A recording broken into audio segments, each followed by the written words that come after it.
I've come to accept the fact that I am an insanely competitive person. Every bone in my body always wants to compete in everything. Racing to the end of the block, compete. You got better grades, compete. You're better looking, compete. Your parents are more proud of you, compete. You're stronger, I will be even stronger. You made that basketball shot over me, compete. You got a gambling addiction, I'm getting a bigger gambling addiction.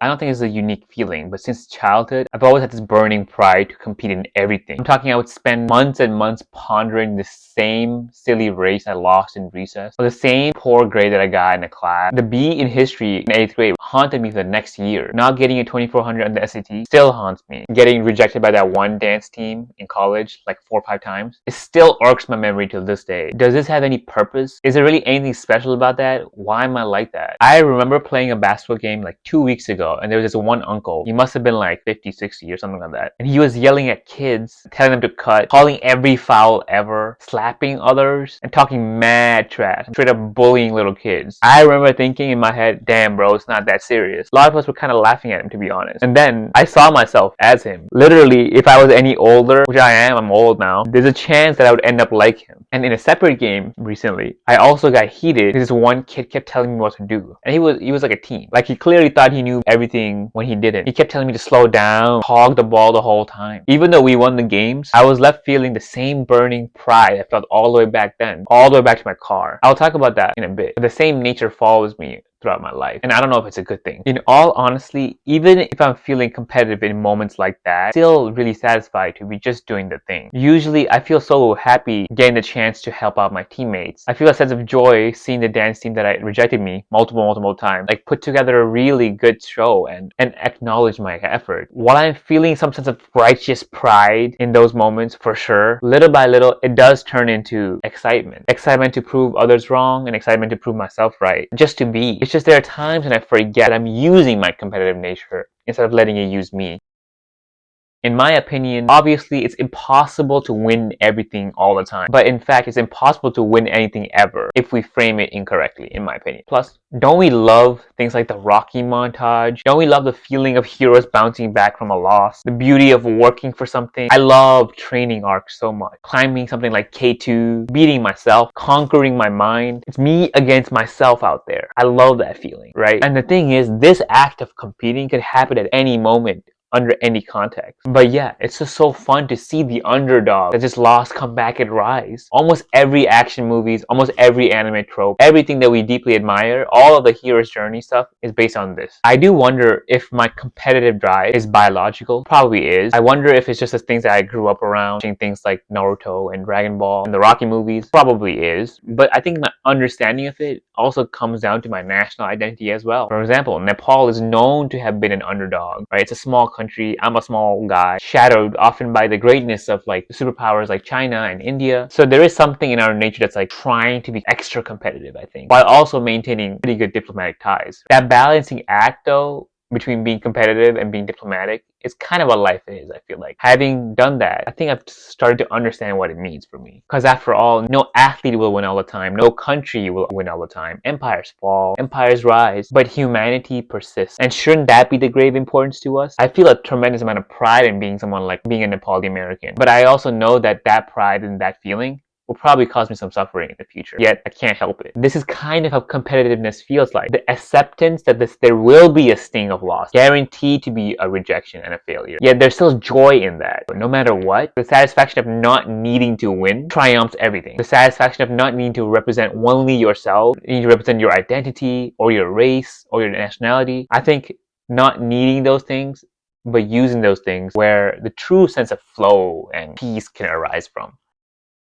I do believe you could conquer any loss and you can win anything if you frame it correctly. Because in the end, none of it really matters. It's contextual, right? Winners and losers are inherently empty of substance. A person good in one moment will be bad in the next. I will remain thankful that I feel that burning pride when I lose something. The drive that comes to prove I'm right is there as well. Again, I know this definitely makes me suffer. The satisfaction of winning is a hit or miss. Always a growing curve, right? You can always keep winning, you can always keep losing. So I don't know, is it really that worth it? That being said though, when I'm aware of the pride, the sting of losses, just just feels like extra energy and nothing else. It dissipates just like anything else, but when it is there, it is giving me energy, and it's part of the experience of flow. In this manner, I don't ever have to necessarily win to feel happy, but I do want to win though. And things like decisions to do something, to compete, they don't get made, they just happen. There's almost no confusion in my mind what I need to do next when I fail at something. It's like I know I need to get better at that, and I want to get better at that. You just know you're gonna do that thing, almost like a wave flowing, right? It's just gonna flow. And in that matter, the losses get conquered at every moment, and wins are always paramount. I honestly, there was a point in my life where I deeply believed I needed to get rid of this competitive drive because it was just driving me crazy. Like I would compete with everything, completely destabilize my sense of clarity, right? Like I would compare myself to others and think like, oh my god, Kobe was an NBA player at 20, and whenever there was anything really, card games or video games that I lost in, I felt a deep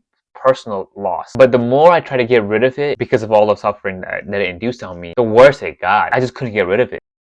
Instead, all I did was look at it, look at the nature, and it completely changed what it means for me. The competition itself became an illusion. It's actually not something I need to get rid of because it's not something that exists to begin with. From the first level, we're competing for a spot into a status or into something, right? Yet this spot doesn't necessarily indicate how good you are across your life or how competent you can be across your lives. Maybe in a senior year of your high school, your friend got into Harvard and you didn't. Does that automatically mean that that friend's more competent in 5 more years? Probably not. It's more of a self-fulfilling prophecy. It's more of a timeline thing, right? In the end, we all pass, so none of it actually matters. So I feel like competition only makes sense when we retain a strong, unchanging will. This is what we like about the Rocky movies. The superheroes, right? They have a will and a drive. Even in this case though, I think they're still losers. They aren't winning the game forever in fiction, but they are trying to prove that the game has a potential to be beat at any point. And the better heroes I know have this story about overcoming their own fatal flaw, a character flaw that they're competing with, per se. Spider-Man's strong sense of responsibility and trying to balance that with his own life. Batman's attempt to fix his own blind spots by nurturing people like Nightwing. But even on this level, this idea of competing with yourself and trying to fix yourself is also another illusion. But the best heroes that I know do it for the love of the game. I think the best part of Spider-Man is when he's just swinging around and having fun and making fun of people. That's my favorite part of him.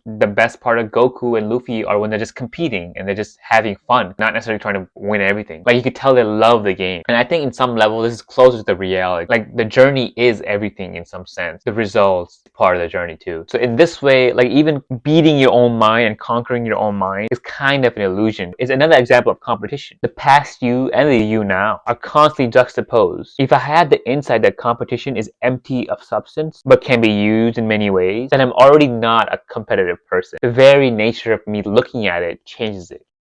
And so when I try to change myself, there's actually no way to do that because now I'm already creating another competition, right? Like how could I change myself better? Whatever. Looking is more than enough. It shows that competition was a way of developing tools. Tools that I think are incredibly useful in life and for very specific things, but ultimately really empty. Getting stronger for the sake of getting stronger is actually really cool, but forgetting the reason for it seems kind of tragic. What is that reason? I think it's to be able to experience life fully, to be able to experience the love of the game, the love of the basketball shot, the swish, the stride in your runs, the writing, the words in the page, the ins and out of creating a company, the ins and out of falling in love and getting rejected. Competition only highlights those stuff in life. If you let it take over without watching it, you will miss all that. And when I miss all that, no matter how much I win, I am a loser. And when I see that, I am not getting better just for the sake of it. I'm not getting more competitive or less competitive. Strength and pride just become a tool, just like competition. And as a result, there's a serene calmness to the way I play games and try to beat my own character flaws. The thing in itself becomes beautiful. I want to win the basketball game, but I don't necessarily care if I lose it. And the way I approach the game, connecting with others and having fun and expressing myself and doing what I can do, it feels more fun than actually winning. And when you have opponents, let's say, in this perspective, you had the opportunity and the privilege to change each other. Instead, if you cave, you miss all that and you step on the person. In the second basketball game that I mentioned, I think I lost all that. We won the game, but I felt so bad. I felt like trash. I felt like the way I was playing, I just created bad vibe. I had the perspective and chance and privilege to change the atmosphere. Instead, I caved in. The real battle was for the one who doesn't get lost in everything, I think. The one that could keep their aware and serene mind. There was definitely truth to what the younger dude said. I was rushing in a lot. I do run a lot. It doesn't matter that what he did was something I viewed as wrong. wasn't able to communicate that properly. Same with the dance team stuff too. Like I remember feeling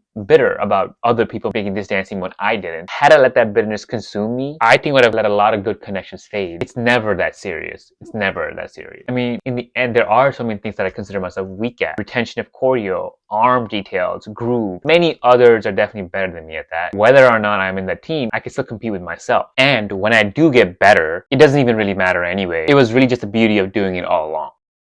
When we figure out that the whole life is just a game, it changed me completely. I just watched the newest Demon Slayer movie, and spoilers here. Skip to this location if you want to not know about it. But I think my favorite character is definitely Akaza. Akaza is like the Upper Moon 3 demon, whose characterization and story is almost a perfect example of competition and strength corrupting. After having lost his future fiance and his mentor and his father, he loses his mind and destroys all the people that are responsible for it. In his demon form, he forgets the memory and the reason why he wanted to be stronger. He forgets his drive entirely. He just has a drive. Instead, he becomes a shell of constantly trying to be better and competing. He doesn't remember why. The only reason he wanted to be stronger was to protect his dad, who was sick. He wanted to protect his fiance, who was sick. And he wanted to protect his teacher, helping him out to begin with. While I haven't experienced those exact same things, obviously, I deeply related to that nature. The nature of constantly wanting to be stronger and forgetting why. In the end, it was just fun. It was fun to be here. These were all games. Games that reveal what holds me back from living fully here and nothing else. Things like rejection, trash talk, arrogance, debating people about differing opinions, the Dunning-Kruger effect, even wanting to protect my loved one. These are all things that cause me to be consumed by things like pride and shame. This aspect of it can also lead to the corruption of the mind. Partaking in them, however, definitely stabilizes them. So I'll keep competing while understanding that it's just a game. I think I've realized this by, yes, looking at my nature, but also constantly trying things that are out of my reach and just playing with others. Maybe one day when I fully stabilize being here, I won't need to do those things. I won't need to compete or to do hard things just to prove myself. Like the word itself, hard and compete, just become nothing. And there are times when I do feel that way about it, like I'm truly at peace. But putting myself in those situations where it might be hard reveals things about me that I think I might miss otherwise. It's a very potent stimulation, something that compresses the window of time from 5 years to like a 30-minute session of hooping. So whatever mistakes I would have made in those 10 years, 5 years, is revealed in this very moment, this very small compression. That's why going after fearlessness is really helpful in my opinion. It's the key to being in peace at every moment. So sure, be competitive, but watch that nature and realize the serenity available to you at any moment. That is why that nature exists. Thanks for watching.